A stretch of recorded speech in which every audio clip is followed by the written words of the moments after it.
नमस्कार बच्चों, आज के सेशन में हम आपकी पाठ्यपुस्तक बसंत भाग 3 का 7वां पाठ पढ़ेंगे, जिसका नाम है क्या निराश हुआ जाए। इस निबंध के लेखक हैं हजारी प्रसाद द्विवेदी, जिन्होंने इस पाठ के द्वारा देश में उपजी सामाजिक बुराइयों के साथ साथ अच्छाइयों को भी उजागर करने के लिए कहा है। वो लिखते हैं कि जब देश में सामाजिक बुराइयों को इतने ज़ोर शोर से उठाया जाता है तो जो अच्छाई भी है उनको भी लोगों के सामने लाना चाहिए, उनको भी उजागर करना चाहिए। तो देखिए बच्चों, चलते हैं हम पाठ पर। आप भी मेरे साथ बने रहिए और पाठ को मेरे साथ पढ़ते हुए चलेंगे। मेरा मन कभी कभी बैठ जाता है, मेरा मन कभी कभी बैठ जाता है। समाचार पत्रों में ठगी, डकैती, चोरी, तस्करी और भ्रष्टाचार के समाचार भरे रहते हैं। आरोप प्रत्यारोप का कुछ ऐसा वातावरण बन गया है कि लगता है देश में कोई ईमानदार आदमी ही नहीं रह गया है। हर व्यक्ति संदेह की दृष्टि से देखा जा रहा है। जो जितने ही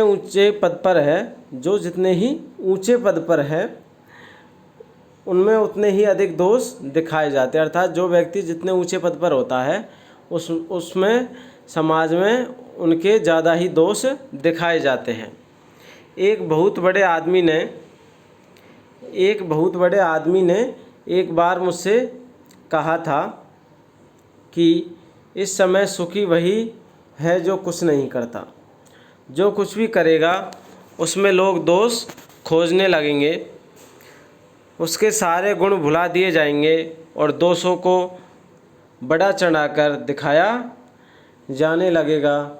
दोष किस में नहीं होते, यही कारण है कि हर आदमी दोषी अधिक दिख रहा है, गुण कम या बिल्कुल ही नहीं। स्थिति अगर ऐसी है तो निश्चय ही चिंता का विषय है।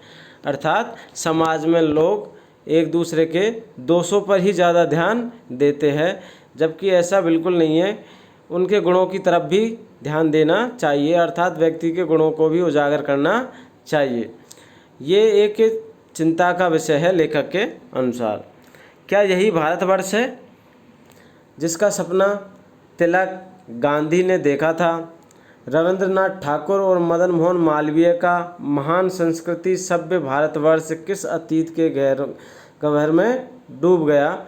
आर्य और द्रविड़, हिंदू और मुसलमान, यूरोपीय और भारतीय आदर्शों की मिलन भूमि, मानव महासमुद्र क्या सूख ही गया? मेरा मन कहता है ऐसा हो नहीं सकता। हमारे महान मनीषियों के सपनों का भारत है और रहेगा। यह सही है कि इन दिनों कुछ ऐसा माहौल बना है कि ईमानदारी से मेहनत करके जीविका चलाने वाले निरीह और भोले भाले श्रमजीवी पिस रहे हैं और झूठ तथा फरेब का रोजगार करने वाले फल फूल रहे हैं। ईमानदारी को मूर्खता का पर्याय समझा जाने लगा है। सच्चाई केवल भीरू और बेबस लोगों के हिस्से पड़ी है। ऐसी स्थिति में जीवन के महान मूल्यों के बारे में लोगों की आस्था ही हिलने लगी है। अर्थात लोगों की आस्था हिलने लगी है वर्तमान समय के अनुसार। आगे,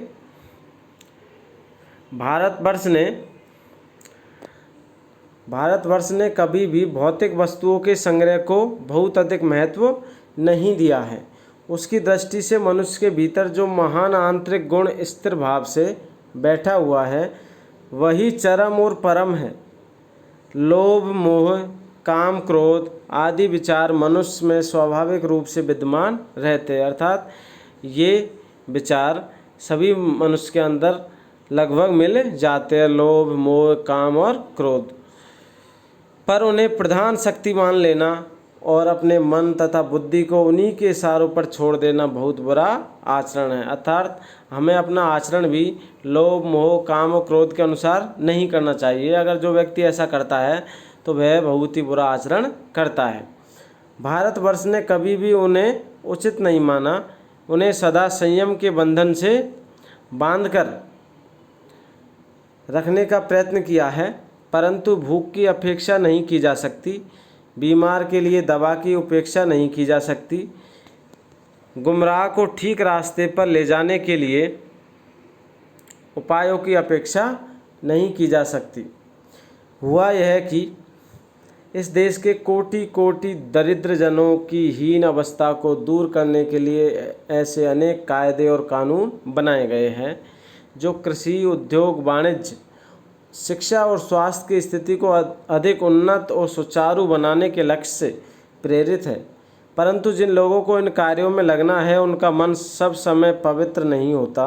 प्राय वे ही लक्ष्य को भूल जाते हैं और अपनी ही सुख सुविधा की ओर ज़्यादा ध्यान देने लग जाते हैं। अर्थात जो व्यक्ति ऊंचे पदों पर बैठे हुए हैं वही जो लक्ष्य प्राप्त है, जिस लक्ष्य वो उस लक्ष्य को भूल जाते हैं लक्ष्य प्राप्ति के, और अपनी ही सुख सुविधा को बढ़ाने में लगे रहते हैं, उसी पर ज़्यादा ध्यान देते रहते हैं। भारतवर्ष सदा कानून को धर्म के रूप में देखता आ रहा है। भारत ने हमेशा कानून को किसके रूप में देखा है? धर्म के रूप में देखा है। आज एकाएक कानून और धर्म में अंतर कर दिया गया है। धर्म को धोखा नहीं दिया जा सकता, कानून को दिया जा सकता है। यही कारण है कि लोग धर्म भीरू अर्थात धर्म से डरने वाले, वे कानून की त्रुटियों से लाभ उठाने में संकोच नहीं करते। अर्थात वे व्यक्ति जो धर्म के कारण तो डरते हैं लेकिन कानून के आगे कुछ त्रुटियों से लाभ उठाने में संकोच नहीं करते, अर्थात अपने आप को बचाकर निकाल लेते हैं। कानून को वो कम समझते हैं, उसको कम मानते हैं, जबकि धर्म को अधिक मानते हैं। इस बात के पर्याप्त प्रमाण खोजे जा सकते हैं। समाज के ऊपरी वर्ग में चाहे जो भी होता रहा हो, भीतर भीतर भारतवर्ष अब भी यह अनुभव कर रहा है कि धर्म कानून से बड़ी चीज़ है। अब भी सेवा, ईमानदारी, सच्चाई और आध्यात्मिकता के मूल्य बने हुए हैं। वे दब अवश्य गए हैं लेकिन नष्ट नहीं हुए हैं।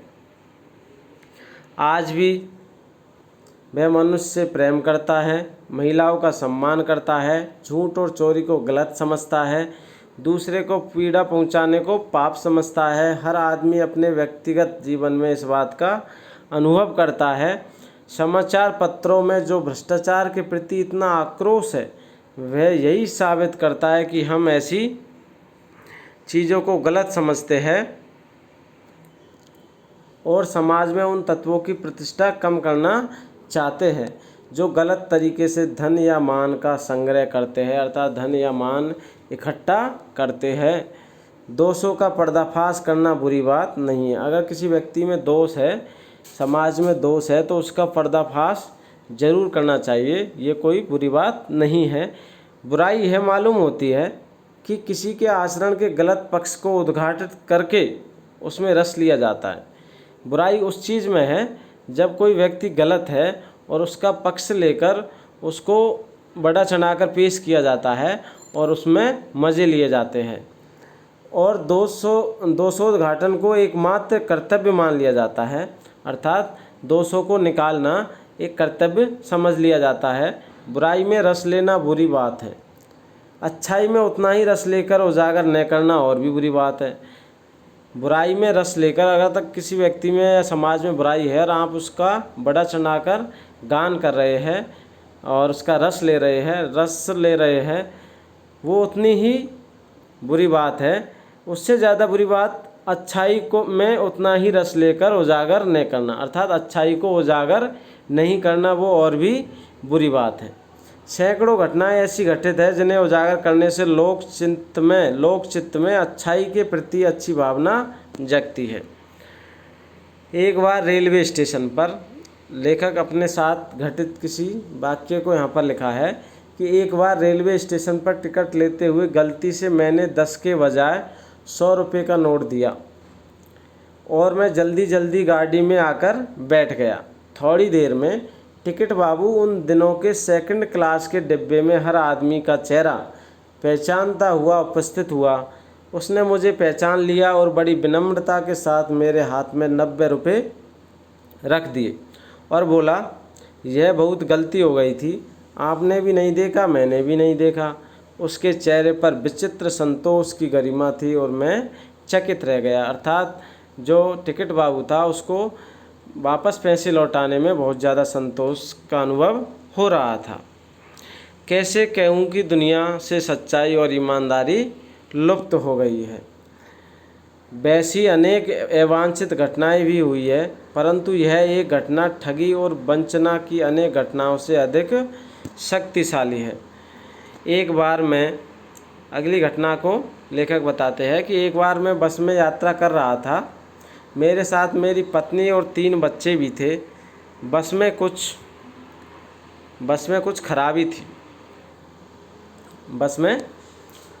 खराबी थी, रुक रुक कर चलती थी। गंतव्य से कोई 8 किलोमीटर दूर, गंतव्य अर्थात जहाँ पहुँचना था उस स्थान से कोई 8 किलोमीटर पहले ही एक निर्जन सुनसान स्थान में बस ने जवाब दे दिया, अर्थात बस खराब हो गई। रात के कोई 10 बजे होंगे। बस में यात्री घबरा गए। कंडक्टर उतर गया और एक साइकिल लेकर चलता बना। लोगों को संदेह हो गया कि हमें धोखा दिया जा रहा है, तो लोग उसके प्रति संदेह करने लगे कि ये हमें धोखा दे रहा है। बस में बैठे लोगों ने तरह तरह की बातें शुरू कर दी। किसी ने कहा ये डकैती होती है यहाँ पर, 2 दिन पहले इसी तरह एक बस को लूटा गया था। इस तरह की चर्चाएं होने लगी बस में। परिवार सहित अकेला मैं ही था, अर्थात अपने बच्चों के साथ अकेला लेखक ही था। बच्चे पानी पानी चिल्ला रहे थे, पानी का कहीं ठिकाना नहीं था। ऊपर से आदमियों का डर समा गया था। देखिए आप, इधर व्यक्ति कंडक्टर साइकिल लेके वहाँ से रवाना हो जाता है। कुछ नौजवानों ने ड्राइवर को पकड़कर मारने पीटने का हिसाब बनाया। ड्राइवर के चेहरे पर हवाइयाँ उड़ने लगी। लोगों ने उसे पकड़ लिया। वह बड़े कातर ढंग से मेरी ओर देखने लगा और बोला, हम लोग बस का कोई उपाय कर रहे हैं, बचाइए, ये लोग मारेंगे। डर तो मेरे मन में था, पर उसकी कातर मुद्रा देखकर मैंने यात्रियों को समझाया कि मारना ठीक नहीं है। परंतु यात्री इतने घबरा गए कि मेरी बात सुनने को तैयार नहीं हुए। कहने लगे, इसकी बातों में मत आइए, धोखा दे रहा है। कंडक्टर को पहले ही डाकुओं के यहाँ पर भेज दिया है, डाकुओं को बुलाने के लिए भेज दिया है। मैं भी बहुत भयभीत था, अर्थात डरा हुआ था, पर ड्राइवर को किसी तरह मार पीट से बचाया। 1.5-2 घंटे बीत गए। मेरे बच्चे भोजन और पानी के लिए व्याकुल थे। मेरी और पत्नी की हालत बुरी थी। लोगों ने ड्राइवर को मारा तो नहीं, पर उसे बस से उतारकर एक जगह घेर कर रखा। कोई भी दुर्घटना होती है तो पहले ड्राइवर को समाप्त कर देना उचित जान पड़ा, अर्थात किसी के साथ कोई घटना घटती है तो सबसे पहले ड्राइवर को मार देना है। मेरे गिड़गिड़ाने का कोई विशेष असर नहीं पड़ा। इसी समय क्या देखता हूँ कि एक खाली बस चली आ रही है और उस पर हमारा बस कंडक्टर भी बैठा हुआ है। उसने आते ही कहा, अड्डे से नई बस लाया हूँ, इस बस पर बैठिए, वह बस चलाने लायक नहीं है। फिर मेरे पास एक लोटे में पानी और थोड़ा दूध लेकर आया और बोला, लेखक के पास वो बस कंडक्टर दूध और पानी लेकर आया और बोला, पंडित जी, बच्चों का रोना मुझसे देखा नहीं गया, वही दूध मिल गया। थोड़ा लेता आया। यात्रियों में फिर जान आई। जब कंडक्टर नई बस लेकर आ गया तो लोगों में जान आ गई, यात्रियों में जान आ गई। सबने उसे धन्यवाद दिया, ड्राइवर से माफ़ी मांगी और 12 बजे से पहले ही सब लोग बस अड्डे पहुंच गए। कैसे कहूँ कि मनुष्यता एकदम समाप्त हो गई है। जैसे कि अभी आपने देखा कि बस ख़राब हो जाती है, बस का कंडक्टर साइकिल लेके निकल जाता है। लोग सोचते हैं, यात्री सोचते हैं कि ड्राइवर को पकड़ लो और इसको मारो, इसने कंडक्टर को डाकुओं को बुलाने के लिए भेज दिया है, अर्थात हमें यहाँ लुटवाना चाहता है। लेकिन थोड़ी देर बाद कंडक्टर नई बस के साथ ऊपर बैठ के आता है। लोग उसे देखकर खुश हो जाते हैं और सभी उसे धन्यवाद देते हैं। सबकी जान में जान आ जाती है। तो इसी प्रकार किसी के बारे में आप कैसे कह सकते हो कि ये आदमी गलत है जब तक कि अंतिम निर्णय ना हो।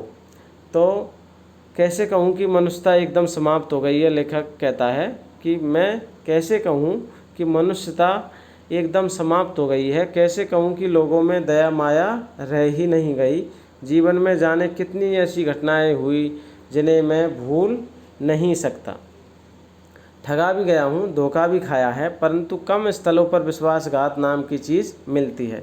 केवल उन्हीं बातों का हिसाब रखो जिनमें धोखा खाया है, तो जीवन कैसा हो जाएगा? कष्टकर हो जाएगा।